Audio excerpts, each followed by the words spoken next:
decision federal law that succeeded in putting members on the record when it comes to abortion rights. The move comes as the Supreme Court could be on the verge of overturning the constitutional right to an abortion.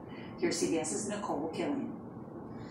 The motion is not agreed to. Even with Vice President Kamala Harris presiding, Senate Democrats fell short of the 60 votes needed to advance the Women's Health Protection Act to enshrine abortion rights into federal law. The Senate failed to stand in defense of a woman's right to make decisions about her own body. Democrats argue the measure would codify Roe v. Wade by preserving access to abortion services, while Republicans declared it too extreme.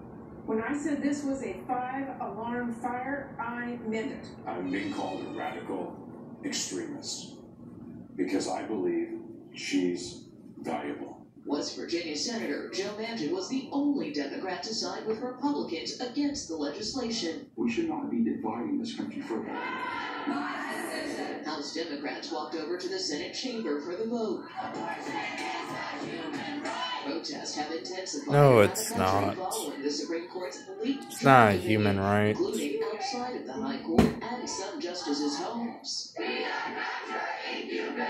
Personal threats have also increased among some lawmakers, like Maine's Susan Collins, who called police after protesters left messages outside of her home. I have received threatening phone calls, letters, threats of sexual assault, threats against my family members. Organizers are gearing up for another round of demonstrations this weekend in major cities, including along the National Mall in Washington. Our hope is that through these mobilizations and through our organizing efforts, our elected officials will know that no politicians can hold this over us. Several states are also readying so-called trigger laws that would restrict access to abortion if Roe is overturned. The governor of Illinois telling CBS News his state is bracing for an influx of women seeking abortions should they take effect in neighboring states. We're trying to provide logistic help, place to stay, anything we can do to help them exercise their reproductive rights.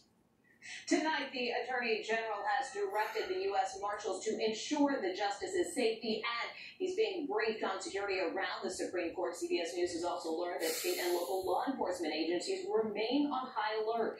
Justices are scheduled to meet tomorrow. Nora?